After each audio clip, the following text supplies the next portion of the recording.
de assunto novo. Então, bom dia, pessoal, tudo bem com vocês? Uma nova semana, tá um dia de sol lindo, céu azul maravilhoso, né?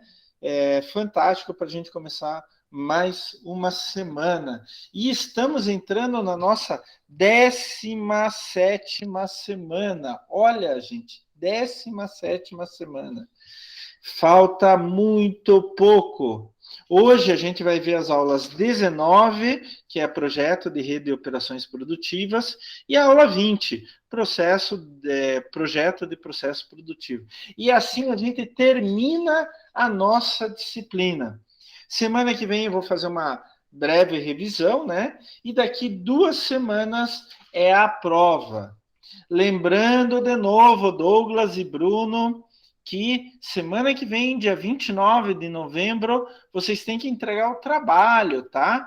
Assim que vocês entregarem o trabalho, vocês têm até a próxima segunda-feira, 23 horas e 59 minutos da noite, para entregar esse trabalho. E assim que vocês entregarem, eu já corrijo e você já tem uma das notas para vocês. Lembrando que o trabalho é escolher uma empresa, descrever os processos e operações dessa empresa e definir o layout produtivo. Mas não é só definir qual vai ser o layout produtivo, mas justificar por quê.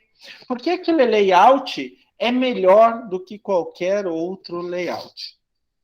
Lembrando, né, que todo o material já está lá para vocês, etc. A aula que a gente faz aqui é só uma lembrança, digamos assim, né, uma revisãozinha do material que está lá à disposição para vocês. Vocês têm o infográfico, vocês têm exercícios, vocês têm material extra, vocês têm o capítulo de livro, vocês têm desafio, vocês têm o vídeo do professor, né? Então, vocês têm bastante material de cada um desses assuntos. O que a gente fala aqui é só para relembrar, para deixar mais claro e tirar alguma dúvida se for necessário. Então, vamos começar? Eu vou agora compartilhar o material para vocês. Aqui. Vocês já devem estar vendo o material de vocês aqui. Deixa eu só...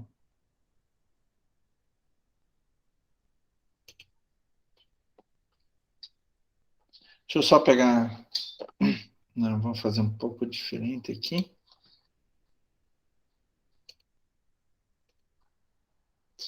Então, começando com a aula 19, deixa eu só pegar minha caneta. Cadê minha canetinha? Minha canetinha. Deixa eu pegar minha caneta aqui. Oh, vem, caneta, vem, caneta. Então, só para a gente começar, né, que a aula 19, ela está na semana 16, tá, gente? Só para vocês terem ideia. Ela está na semana 16, a aula 19 é projeto da rede de operações produtivas. Rede de operações produtivas, quando a gente fala de rede de operações produtivas, é basicamente como se dá o fluxo de informação, né? Porque é o fluxo de informação, gente, que vai definir como tudo vai funcionar, né? Por exemplo, eu tenho a fábrica aqui. Então, eu tenho a fábrica, eu produzo um produto qualquer, ele vai ser transportado, vai para a armazenagem, da armazenagem vai para o transporte e vai até o cliente. Então, daí, a fábrica, ela compra material lá do seu fornecedor, que vai para transporte, que vai para armazenamento, que vai para transporte de novo e que vai até a fábrica. Esse é o fluxo de informações. Assim que funciona uma operação produtiva qualquer. Então, é importante, no primeiro momento que você já tem uma empresa, definir qual vai ser esse fluxo de informações. Para onde vai qual produto, tá? Isso não é complicado. Inclusive, a gente vai ligar com a próxima aula, a aula 20, que é processo produtivo. projeto de processo produtivo, tá? Isso não é tão complicado, mas é extremamente importante. Se eu não sei como se dá o fluxo de informações, eu não sei como que vai funcionar o meu processo produtivo, as minhas operações produtivas. E eu não preciso fazer, ou não devo fazer, somente no macro. Eu também posso fazer esse fluxo de informações no micro. Por exemplo, dentro da minha empresa. Então, a matéria-prima vai para o processo 1, que depois vai para o processo 2, que depois vai para o processo 3, que depois vai para o meu cliente. Isso também é um fluxo de informações, mas dentro de um ponto específico do meu processo macro. Então, é o que a gente chama de processo micro, tá? Então, isso é extremamente importante. Inclusive, como eu já falei, daqui a pouco na aula 20, a gente vai mostrar como que você pode fazer esse fluxo de informações dentro do micro, tá? Nesse fluxo de informações, nessa rede de operações produtivas, tem algo que é muito ligado ao mercado e que é extremamente importante a gente começar a analisar. Ele faz parte do fluxo de informações, mas principalmente ele faz parte da rede de operações produtivas. Tem várias coisas que a gente podia discutir aqui, mas eu quero deixar uma coisa muito, muito, muito importante, ainda mais em tempos de pandemia. Fonte única ou fonte múltipla. O que significa isso? Matéria-prima, suprimentos. Eu tenho um negócio qualquer. Eu posso escolher por dois lados da onde que eu vou obter matéria-prima e suprimentos. De uma empresa só ou de várias empresas diferentes. Fonte única ou fonte múltipla. Se eu escolho de uma empresa só, fonte única. Se eu escolho obter minha matéria-prima e suprimentos de várias empresas, isso a gente chama de fonte múltipla. Isso é muito importante, gente, nesse fluxo de informações, nessa rede de operações produtivas, porque isso está muito ligado à economia dentro da empresa, mas também à certeza do suprimento daquilo que a minha empresa quer. Então, existem várias vantagens, por exemplo, se eu escolher uma fonte única de fornecimento de matéria-prima e suprimentos. Por exemplo, qualidade potencialmente melhor, por causa das possibilidades de mais garantia de qualidade do fornecedor, relacionamentos fortes, que são mais duradouros, maior confiabilidade estimula maior comprometimento e esforço, melhor comunicação, mais fácil cooperar no desenvolvimento de novo produto, mais economia de escala e maior confiabilidade. É mais ou menos assim. Eu tenho um restaurante. Eu sempre vou comprar do mesmo fornecedor. Por quê? Eu sei que a qualidade ali é boa. Ele não muda a qualidade dos seus produtos. Então, eu sempre vou ter uma qualidade boa de ingredientes para depois incorporar nos pratos dos meus clientes. Isso eu sempre falo. Vamos pegar o velho exemplo do professor Klaus, a pizza. Não adianta você ter um ótimo pizzaiolo na tua pizzaria se os ingredientes são de má qualidade. Então, se o queijo é ruim, se a calabresa é ruim, se o presunto é ruim, então a pizza vai ser ruim, por melhor que seja o teu pizzaiolo, o teu funcionário. Mas se eu tenho um fornecedor que eu sei que o produto dele tem boa qualidade, eu estabeleço uma relação com ele. Eu vou comprar sempre dele. Por quê? Eu sei que a qualidade é boa. Eu sei que a qualidade é boa. Se eu comprou em maior quantidade, eu posso negociar um preço com ele. Eu sei que ele vai entregar no prazo, né? E como o nosso relacionamento é duradouro, eu já estou trabalhando há 10 anos com o mesmo fornecedor. Então, eu estabeleço uma relação e ele vai me ter como cliente importante. Então, ele vai quando ele puder dar desconto, ele vai dar desconto para mim. Quando ele tiver novidades, ele vai chegar para mim e mostrar as novidades, né? Ele vai cooperar comigo. Eu posso dizer para ele, olha, eu estou querendo fazer uma pizza de tal sabor, você tem tal ingrediente? Ele vai atrás e assim por diante. Ele vai dar desconto, porque você é um cliente, como se diz, contínuo. Você é um cliente forte. Mas isto também pode trazer uma série de desvantagens. E se, por exemplo, o meu fornecedor quebrar?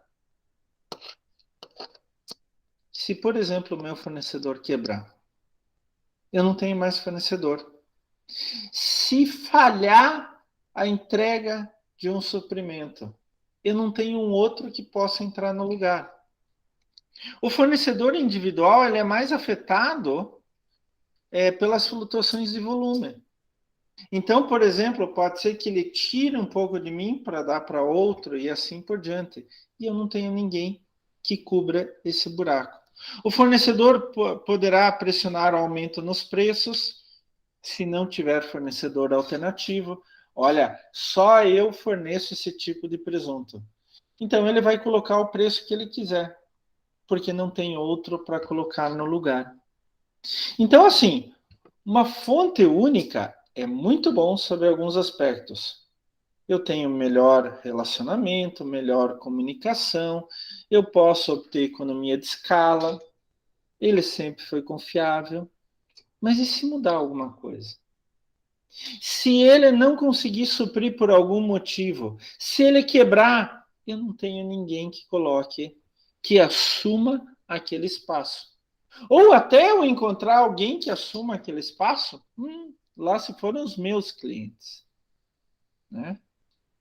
Agora, quando eu tenho fontes múltiplas, eu também tenho algumas vantagens, né? Comprador pode baixar o preço pela tendência competitiva. Opa, eu tenho 10 fornecedores, eu chego, olha, eu quero um preço melhor aí. Se você não me der um preço melhor, eu vou procurar outro. Você pode trocar as fontes no caso de falha no suprimento. Bom, o meu fornecedor principal, ele não está com aquele produto. Opa, próximo outro, sem problema nenhum. E amplas fontes para extrair conhecimento e habilidades. Então, olha, aquele fornecedor veio com queijo novo, veio com presunto novo, aquele outro também importou lá da Itália algo diferente e tal, e veio me oferecer. Se eu tenho diferentes fornecedores, isso tem uma chance maior de acontecer. Agora, se eu tenho diferentes fornecedores, eu também posso ter problemas. Eu também posso ter desvantagens. Por exemplo, difícil de incentivar o comprometimento dos fornecedores. Eles fornecem para 10 mil empresas diferentes, pizzarias diferentes. Eles não vão se preocupar comigo. Difícil de desenvolver a garantia da qualidade do fornecedor eficaz. Por quê? O cara não vai se preocupar com você, qualidade só para você. Ele vai dizer, pô, você acha que você é meu único cliente? Eu tenho mais 10 mil aqui. Mais esforço para se comunicar. É a mesma coisa. O cara está atendendo 10 mil clientes. Pô, vai ser difícil ele se comunicar direto com você. Fornecedores menos prováveis de investir em novos processos. Se eu quiser do meu fornecedor, olha, eu quero eu preciso de um produto assim, assim, assado. Você não pode mudar um pouco do teu processo produtivo para produzir isso para mim? Ele vai dizer assim, não, não dá, eu tenho outros clientes também que eu preciso atender. E mais difícil de se obter economia de escala. Quer dizer, quando você tem muitos fornecedores, vai ser mais difícil de você comprar mais de um fornecedor só e pedir um desconto pelo aumento na quantidade comprada. Mas assim, vocês podem ver que tem vantagens e desvantagens tanto para ter fornecedores de fonte única, quanto para ter fornecedores de fontes múltiplas. Professor, então qual que eu escolho na minha rede de operações produtivas? Gente, vai depender. Pode ser que de uma matéria-prima, ou de algumas matérias-primas e suprimentos, vocês seja melhor obter de fonte única. Mas de outros, talvez seja melhor obter de fontes múltiplas. Então, a gente sempre tem que tomar cuidado, a gente sempre tem que ter uma carta na manga. A fonte única é boa porque você tem maior comunicação, tem possibilidade de desconto, né? Tem um maior relacionamento, confiabilidade. Mas, em compensação, se aquela tua fonte única quebrar, foi-se sua matéria-prima, seu suprimento. Se aquela fonte única tiver dificuldade em levar a matéria-prima até você, foi-se tua fonte única, foi-se tua matéria-prima, foi-se teu suprimento. Daí seria melhor, então, no caso, professor, ter fontes múltiplas, ter vários fornecedores da mesma matéria-prima. Concordo. Mas daí você não vai ter algumas vantagens. Dificilmente você vai negociar preço, porque você não vai comprar muito de cada um. E ele vai dizer assim, mas por que eu ia dar desconto para você? Compre mais, né? Uma grande vantagem da fonte múltiplas é se uma fonte falhar, você tem outras. Não, tudo bem. Vamos entrar em contato com as outras para ver se eles conseguem colocar, repor esse estoque que a gente não tem mais. Em compensação, dificilmente vai ter comprometimento, é mais difícil a comunicação e assim por diante, tá? Eu acho assim, na minha opinião, vocês têm que estudar muito bem. Vocês têm que estudar muito bem. Fonte única ou fonte múltipla. Para algumas matérias-primas, de repente, fonte única. Para outras matérias-primas, de repente, fonte múltipla. Se vocês vão ter que estudar cada caso específico para saber o que é melhor em cada caso, tá? Eu queria deixar isso, eu acho muito importante, no meu ponto de vista de gestão de produção, isso é extremamente importante numa rede de operações produtivas. Da onde que vem minha matéria-prima, meus suprimentos, tá? Eu tenho que escolher muito bem e depender de caso a caso. E a segunda aula de hoje é bem interessante, que é, deixa eu pegar minha caneta aqui de novo, a aula 20, que ela está na semana 17, tá? Ela está na semana certinha. Aula 20, que é projeto do processo produtivo.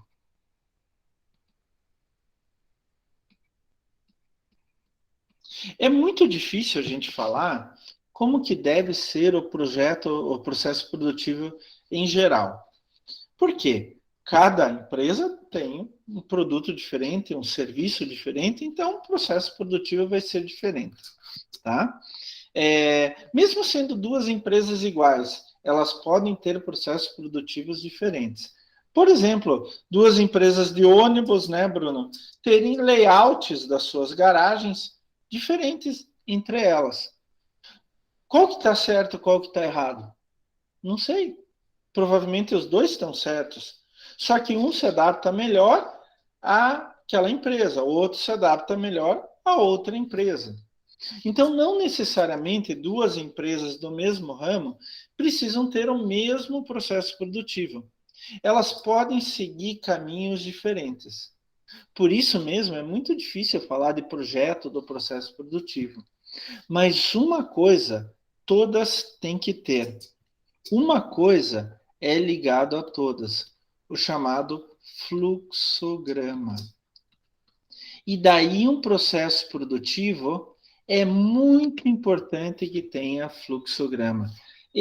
Tudo dentro de um processo produtivo, aliás, gente, eu vou dizer para vocês assim, sem medo de errar, que eu já dei muito aula de gestão de produção, dentro de empresas também. Fluxograma é o básico. Todas as atividades dentro de uma empresa têm que ter um fluxograma estabelecido. Nada pode ser feito nas coxas, pessoal. Tudo tem que seguir um processo. Então, o que os processos produtivos de todas as empresas têm em comum? São os fluxogramas. Eu vou dar um exemplo aqui de fluxograma, daí a gente já volta nesse slide. Olha aqui, isso daqui é um fluxograma. Então, cadê minha caneta? Está aqui. Então, isso daqui é um fluxograma. Olha aqui, olha.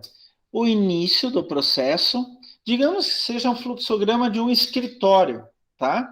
Então, a primeira coisa que se faz é a recepção do documento.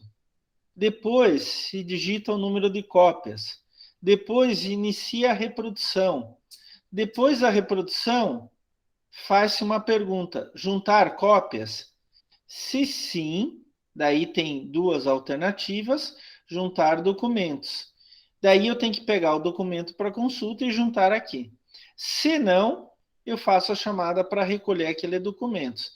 Mas, se tiver que juntar documento, vai para cá. E daí, finalmente, acabou aquele processo.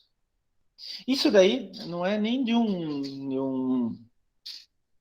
pode ser de um escritório, pode ser de um serviço de fotocópia, alguma coisa nesse sentido, né? Mas isto daqui, pessoal, é um fluxograma de uma atividade. Isso tem que ser feito sempre, absolutamente sempre. Por exemplo, quando o Bruno, por exemplo, vai pegar o ônibus dele para começar o dia de trabalho, ele tem uma série de atividades. Então, Bruno, não sei se está certo, não sei, só estou chutando aqui, tá? Desculpa a minha ignorância. Mas o Bruno chega na empresa, ele vai bater o ponto, daí ele pega a chave do ônibus, ele vai se dirigir ao ônibus, ele vai verificar se os pneus estão todos cheios, vai ligar o ônibus, vai ver aonde que está o nível de combustível, vai testar os freios e sai da garagem para começar a rota dele. É mais ou menos assim, Bruno?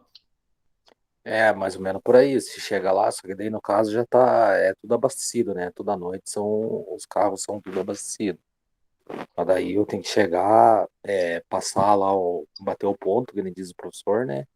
E fazer a vistoria no carro, né? Ver se não tem batido, vistoriar pneu, entendeu? Tudo isso. Exatamente. Então, o que o Bruno está fazendo? Ele está fazendo um fluxograma. E assim é a atividade dele. Daí ele parte para a rota dele. Quando chega ao final do dia de trabalho, ele traz o ônibus de volta.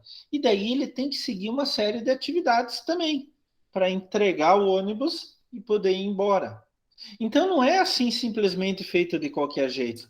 E qualquer atividade dentro de qualquer fluxograma, ela tem uma razão de ser para a gente não esquecer nada, tá? Isso é o que a gente chama de POP, procedimento operacional padrão. É claro que o POP pode ser feito de várias maneiras diferentes, mas uma das maneiras é o fluxograma. E, gente, eu diria para vocês, tudo dentro de uma empresa tem que ter um fluxograma. Nada pode ser feito nas coxas. Em qualquer tipo de empresa, em qualquer tipo de empresa. Eu, por exemplo, antes de dar uma aula, eu não chego aqui na aula de qualquer jeito. Eu pego o assunto daquela aula, preparo aquela aula, preparo os slides, daí eu coloco os slides no AVA, eu daí marco lá no Google Meet, eu marco uma live, pego o endereço, coloco ali, etc, não sei o quê. Daí eu entro no dia da aula, no horário da aula, eu entro clico lá no link, aparece o Google Meet, e daí eu começo a dar aula para vocês. Então, eu também tenho um fluxograma. Né? É importante dentro de uma empresa que esse fluxograma esteja bem estabelecido. Mas por que, professor? Professor, é o seguinte, eu trabalho 10 anos na mesma empresa, fazendo a mesma coisa, né? A minha avó na Alemanha, gente, trabalhou 50 anos como operária numa indústria têxtil, fazendo a mesma coisa durante 50 anos. Ela era de chão de fábrica, né? Nunca mais esqueço que uma vez eu fui visitar ela, na década de 90, eu estava com meu pai também, a gente passou de carro do lado da empresa, ela falou, olha, eu trabalhei 50 anos nessa empresa aqui. Então, assim, mas professor, eu estou há 50 anos nessa empresa aqui, eu não preciso de fluxograma. É que você talvez já tenha decorado o fluxograma, mas você tem que seguir um padrão de procedimentos. Isso é extremamente importante. Se a gente esquece alguma coisa, se o Bruno esquece de verificar os pneus, todo dia tem que verificar os pneus, tem que verificar os pneus. E se o Bruno esquecer? E se tiver um pneu vazio? O Bruno pode até perder o controle sobre o carro, né? E ter um acidente. Bater 3 vezes na madeira. Não vai ter nada. Mas isso pode acontecer. Se não for bem verificado, verificar sempre os freios. Eu nunca mais esqueço, uns anos atrás, aqui em Curitiba, ali, indo de Curitiba para o litoral, um caminhão que vinha lá de São Paulo, se eu não me engano, perdeu os freios e foi pegando fogo, e daí bateu um monte de carro, morreu um monte de gente e tal, menos o motorista do caminhão. Mas o motorista do caminhão, antes de descer a serra, ele ligou para o dono da empresa dizendo, olha, o caminhão está com problema de freio, eu estou com medo de descer até Paranaguá, porque talvez o freio não aguente. Não aguentou, perdeu o caminhão, perdeu a carga e matou acho que umas 5, 6 pessoas. Foi batendo nos outros carros e matou um monte de gente. Teve gente que morreu queimada, inclusive, porque explodiu o carro e tal. Então, o certo, antes de descer a serra, ele tem que parar, verificar os freios. Se os freios não estiverem bons, ele tem que ir em uma oficina. Esse é o fluxograma. Esse é o procedimento operacional padrão. E isso a gente tem que ter para absolutamente tudo. Como eu falei para vocês, para colocar uma aula lá no portal, no AVA, eu tenho um procedimento. Eu tenho coisas que eu faço sempre, né? Quando eu vou dar comida para os meus cachorros, todo dia de manhã e no final da tarde, eu tenho o mesmo procedimento. A mesma ordem, inclusive, dar comida para esse, depois para esse, etc. E eu faço sempre a mesma coisa, por quê? Para não esquecer. Para nenhum cachorro ficar sem comida, ou alguma coisa assim. E numa empresa é muito importante porque o meu produto final, o meu serviço final, ele pode faltar alguma coisa. Opa, realmente eu devia ter feito isso e acabei não fazendo. Então, todas as atividades têm que ter um fluxograma. O pessoal lá da oficina, da empresa lá onde que o Bruno trabalha, eles também com certeza têm fluxograma de atividades, POPs, procedimentos operacionais padrão. Quando chega um ônibus, tem que fazer isso, isso e aquilo, verificar tal e tal e tal e tal coisa. Aqueles mecânicos de avião, eles têm todos fluxogramas. Quando o avião chega ao número de horas voadas, ele tem que ir para manutenção.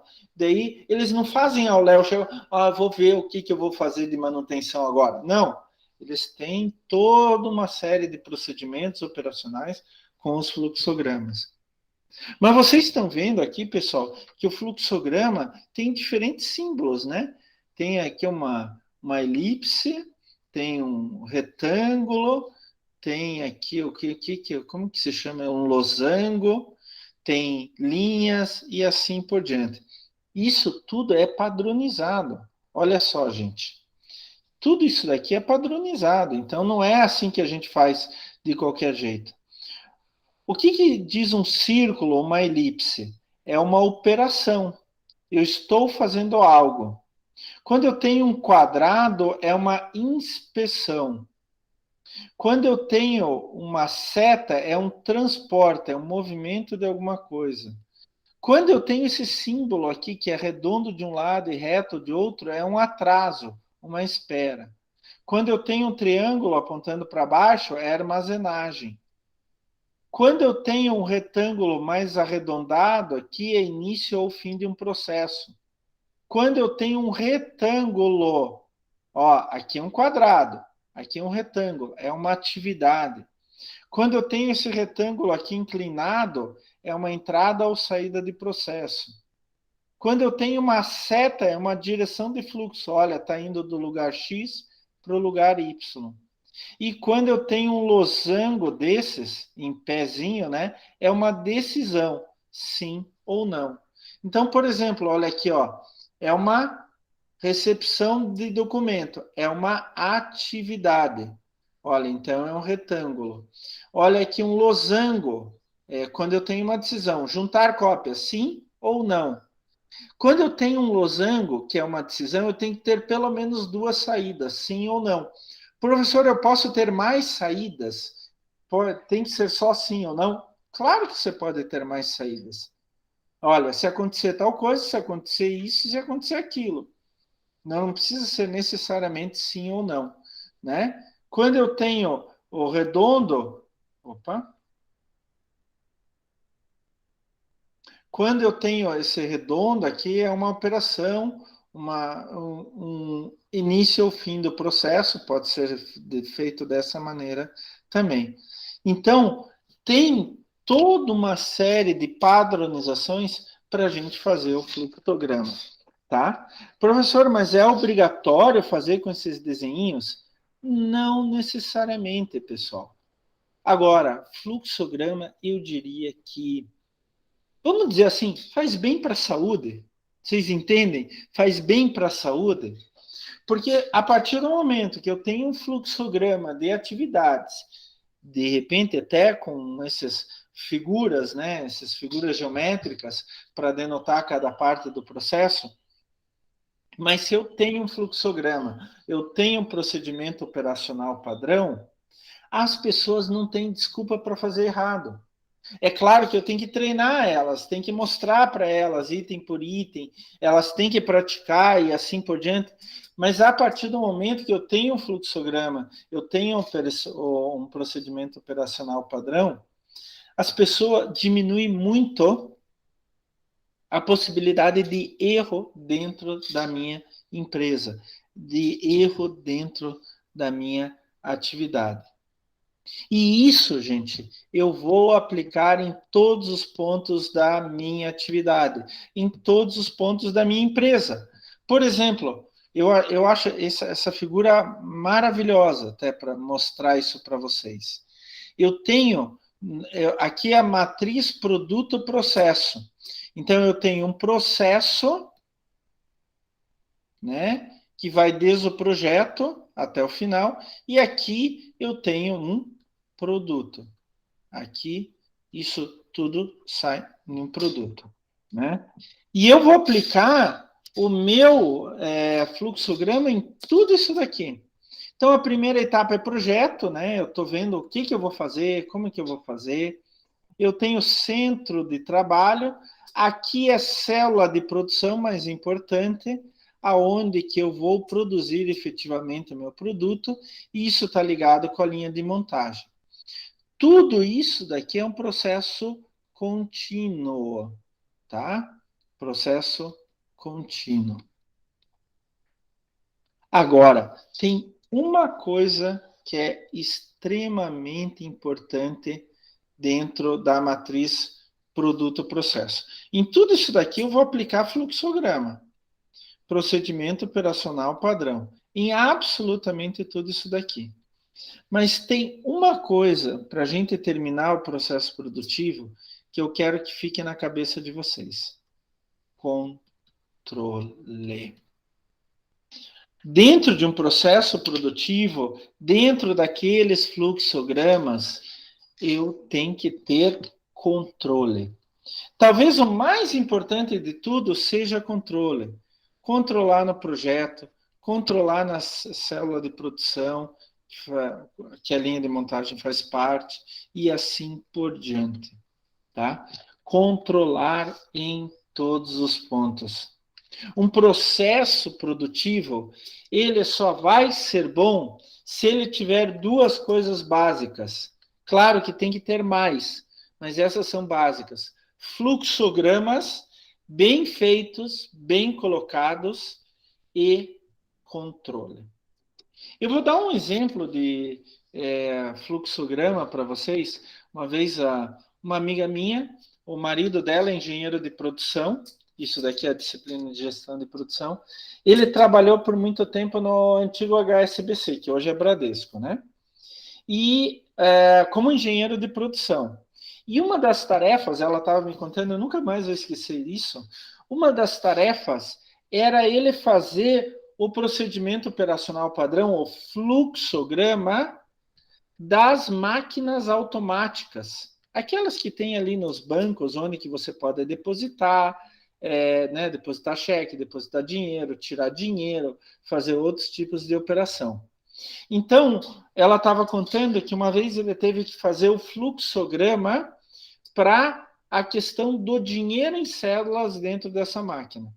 Então, ele fez esse fluxograma de trabalho com todos os seus símbolos e tal, e toda vez que o gerente ia abrir uma máquina dessas, ele tinha que seguir o mesmo fluxograma. Então, por exemplo, ele tinha que pegar a chave, abrir, e daí ele pega, conta as cédulas que estão ali dentro, ele verifica com a contagem de cédulas ou do valor que está na própria máquina, e assim por diante. Se faltar cédula, ele tem que abastecer, daí ele tem que contar quantas cédulas ele está colocando, anotar em tal formulário, anotar em tal controle e assim por diante.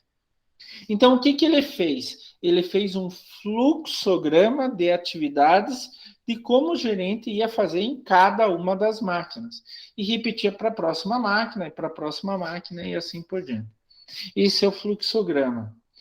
A partir do momento que eu tenho fluxogramas, eu posso fazer controles. Por exemplo, em vários pontos aqui desse fluxograma, eu posso estabelecer controles, né? Então, eu posso estabelecer controles aqui, eu posso estabelecer controles aqui, eu posso estabelecer controle aqui, e eu posso estabelecer controle aqui. Eu posso até estabelecer controle aqui. Mas o importante é que a gente estabeleça controle nos diferentes pontos de cada uma das atividades, independente de qual atividade. Então, por exemplo, vamos voltar lá ao exemplo da pizzaria. Eu posso estabelecer controle, por exemplo, quando eu mando o pedido lá do telefone até o pizzaiolo, né?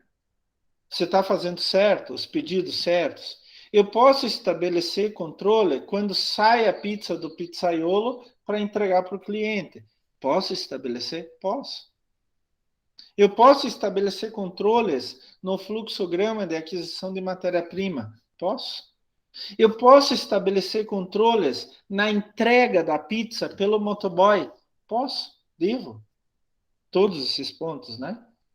Então, eu posso estabelecer controles em diferentes pontos dos meus fluxogramas dentro do processo produtivo. O importante, pessoal, é que a gente faça os fluxogramas e estabeleça controles, tá? Este é o ponto principal. Assim, pessoal, sério, de verdade, mesmo que seja uma empresa pequena, estabeleçam fluxogramas de atividades. Uma pergunta que pode surgir é, professor, mas esses fluxogramas, eles têm que ser já os definitivos e tal? Não, eu posso melhorar o fluxograma ao longo do tempo. Se eu noto que falta alguma coisa no meu fluxograma, eu posso melhorar ele ao longo do tempo, sem problema nenhum. Isso até é uma forma de controle. Quando eu estabeleço controles nos diferentes pontos do meu fluxograma, eu não vejo só se a atividade está sendo bem feita ou não pelo funcionário, mas eu também vejo a necessidade de se estabelecer mais um ponto, uma atividade, uma função dentro do meu fluxograma. Pode ser que seja melhor, eu tenho que fazer mais uma coisa. Então, eu vou lá e modifico o seu fluxograma. Porque aquele fluxograma anterior, ele não estava dando conta das coisas, tá? Se eu tenho um fluxograma, eu tenho metade do caminho andado dentro da minha empresa. Professor, olha só, eu tenho uma pequena empresa que vende produto via internet, professor. Então, eu tenho que fazer um fluxograma também. Por exemplo, verificar tantas vezes por dia se tem pedidos. Daí, como que eu vou verificar isso? Eu vou entrar na internet, vou ver se chegou o pedido, etc. Daí eu vou colocar o pedido para ser realizado. Um outro fluxograma. Como que eu vou atender cada pedido? Então, eu vi lá que tem um pedido para tal coisa. Eu vou lá no meu estoque, daí eu pego aquele produto, preparo uma caixinha, coloco o endereço do meu cliente, faturo o produto e assim vai. Então, para qualquer tipo de negócio, é importante ter fluxogramas, tá? Porque o fluxograma vai nos dar uma segurança muito maior que a gente está fazendo todos os passos e está fazendo os passos certos, tá, pessoal? Então, assim, essa é uma coisa que eu queria deixar bem importante para vocês não esquecerem mais isso, né? É importante que eu organize todas as coisas dentro da minha empresa. É claro que o funcionário, hoje ninguém mais precisa falar para o Bruno, ou ele não precisa mais ficar vendo um fluxograma, um POP, né? Procedimento operacional padrão. Ele já fez isso tantas vezes que para ele já é automático, tá? Mas eu tenho que colocar controles também. O controle vai servir para aqueles casos que algumas vezes a gente faz tão automático que a gente não vê os erros que a gente está fazendo. Tá, pessoal? Alguma pergunta sobre esses assuntos, gente? Só queria fazer uma observação. Fale. Que nem esse pop, que nem na recolhida, todo dia padrão, todo dia a mesma coisa, né? Daí já é um fluxograma, mas já é padrão. Sim, sim. O fluxograma faz parte do POP. Aliás, eu posso escrever um POP sem o fluxograma. O fluxograma é que tem as representações através de figuras, né? Eu posso fazer um POP sem o fluxograma, mas o fluxograma fica bem mais fácil de ser entendido por todo mundo. Ele é padronizado e tal, ele fica bem mais fácil de ser atendido, tá? Mas o fluxograma pode fazer parte de um POP sem problema nenhum. Eu já vi isso acontecer em muitas empresas. O POP era o fluxograma, inclusive. Em algumas outras empresas tinha o POP, daí tinha tudo por extenso, daí tinha um fluxograma junto. Então você pode fazer do jeito que você quiser. O importante é que você tenha essa sequência de atividades padronizado. E o fluxograma permite isso muito bem, tá? O fluxograma, ele mostra isso de uma forma muito mais fácil para o funcionário, tá? Então, é assim, e o bom é que dá para usar fluxograma em qualquer processo produtivo, dentro de um escritório, dentro de uma empresa de serviços, dentro de uma grande indústria, com linha de montagem, inclusive, e assim por diante. Então, o fluxograma ele pode ser utilizado em qualquer situação. Como eu falei para vocês, eu tenho meu fluxograma aqui para atender meus cachorros. Todo dia lá de manhãzinha, 6 horas da manhã, e todo dia no final da tarde. Né? Eu tenho já meu fluxograma pronto. Eu sei exatamente, sei quanto tem que dar de comida para cada um, daí eu meço cada comida, porque tem uns cachorros maiores, outros menores, não dou na louca, né? E assim por diante. Uma atividade simples, mas se eu sigo assim, se eu mantenho essa rotina, eu tenho menor possibilidade de erro. Esqueci de um cachorro, né? Já aconteceu algumas vezes comigo, de esqueci de dar comida para um cachorro, coitado, fica até o dia seguinte sem comer. Né? Mas acontece. Então eu tenho meu fluxograma. Essas coisinhas que a gente faz em casa todo dia. Então você vai dormir, daí você verifica se as portas estão fechadas, se as janelas estão fechadas, por exemplo. Eu faço isso. Isso também é um fluxograma. É uma série de procedimentos que eu faço para ter maior segurança. Alguém deixa uma luz de fora acesa. Por que eu estou dando esses exemplos? Porque normalmente as pessoas pensam que fluxograma só serve para uma atividade produtiva, uma indústria. Não, serve para qualquer coisa, tá? Então a gente tem essa mania de pensar que só serve para a indústria. Não, serve para qualquer coisa. Imagine uma padaria também. O padeiro chega todo dia lá de manhã, ele faz a mesma coisa, na mesma sequência, para ter o produto para a pessoa vir comprar. O que ele está fazendo? Um fluxograma. Né? Ele não vai consultar todo dia, por quê? Ele já sabe decora o fluxograma. Né? Mas a gente tem que tomar cuidado. No começo, a gente tem que seguir aquele fluxograma para não ter problema, para o pão não sair com gosto ruim e assim por diante. Tá? Então é muito importante isso, gente. Eu quero deixar isso bem claro para vocês. Pessoal, hoje tem atividade de frequência, tá? Por favor, tá bom? E semana que vem, pessoal, nossa última aula, vocês não se livraram, professor Klaus. Nossa última aula, nós vamos fazer uma revisão. Eu quero ver vocês aqui, hein, pessoal? Quero ver vocês aqui. Então, o que eu vou pegar? Vou lembrar um pouco de cada uma das aulas, tá? Uma revisão para a prova, para avaliação global 2. Então, nós vamos fazer uma revisão das aulas 11 até 20, tá bom? Tem também lá material, um vídeo de revisão para vocês e tudo mais, mas eu acho que vai ser muito importante, porque essa revisão dá pistas, né, até do que vai cair na prova e tal, e daí eu vou falar sobre a prova também, tá? Eu vou falar sobre as notas, as provas e etc, tá? Então é importante que vocês venham semana que vem. Essa semana tem atividade de frequência e semana que vem também tem atividade de frequência. Não se esqueçam disso. Lembrando que uma parte da nota é atividade de frequência. Tá bom, pessoal? Alguma dúvida, algum problema? Tranquilo, professor. Tranquilo, Valeu. Bruno?